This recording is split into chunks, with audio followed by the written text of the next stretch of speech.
অনেক বছর আগে পাহাড় ঘেরা এক শান্ত গ্রামের নাম ছিল নূরপুর। সেই গ্রামে বাস করতেন একজন যুবক, তার নাম আব্দুল্লাহ। তিনি ছিলেন পরিশ্রমী, বুদ্ধিমান এবং ব্যবসায় সফল। কিন্তু তার একটি বড় দুর্বলতা ছিল, তিনি মনে করতেন অর্থই জীবনের সবচেয়ে বড় শক্তি। ফলে দরিদ্রদের প্রতি তার সহানুভূতি কম ছিল, আর ইবাদতেও তিনি নিয়মিত ছিলেন না। একদিন গ্রামের মসজিদে একজন সম্মানিত আলেম ইসলাম সম্পর্কে আলোচনা করছিলেন। তিনি বললেন, মানুষের প্রকৃত মর্যাদা তার ধনসম্পদে নয়, বরং তার তাকওয়া, চরিত্র এবং আল্লাহর আনুগত্যে। এই কথাটি আব্দুল্লাহর হৃদয়ে গভীরভাবে দাগ কাটল। কয়েকদিন পর গ্রামের উপর ভয়াবহ বন্যা নেমে এলো। বহু মানুষের ঘরবাড়ি ভেঙে গেল, অনেক পরিবার খাবার ছাড়াই দিন কাটাতে লাগল। আব্দুল্লাহ নিজের চোখে মানুষের কষ্ট দেখে আর চুপ থাকতে পারলেন না। তিনি নিজের গুদাম খুলে দিলেন, দরিদ্রদের মাঝে খাদ্য বিতরণ করলেন, এতিম শিশুদের পাশে দাঁড়ালেন এবং অসুস্থদের চিকিৎসার ব্যবস্থা করলেন।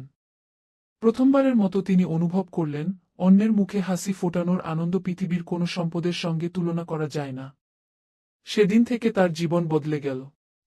তিনি 5 ওয়াক্ত সালাত আদায় করতে লাগলেন, নিয়মিত কুরআন তিলাওয়াত করতেন, মানুষের সঙ্গে সুন্দর আচরণ করতেন এবং সব কাজে আল্লাহর সন্তুষ্টি অর্জনের চেষ্টা করতেন।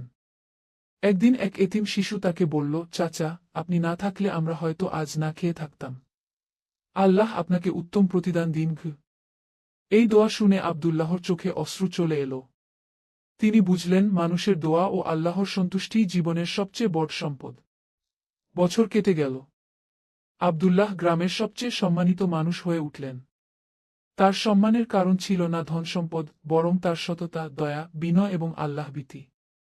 মৃত্যুর আগে তিনি তার সন্তানদের ডেকে বললেন, সন্তানরা, মনে রেখো, এই দুনিয়া ক্ষণস্থায়ী।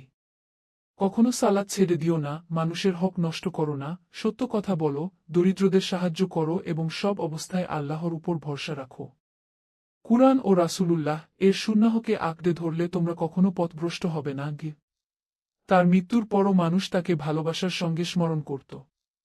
কারণ তিনি শিখিয়েছিলেন, প্রকৃত সফলতা ধনসম্পদে নয়, বরং ঈমান, সৎকর্ম, উত্তম চরিত্র এবং আল্লাহর সন্তুষ্টি অর্জনের মধ্যেই রয়েছে।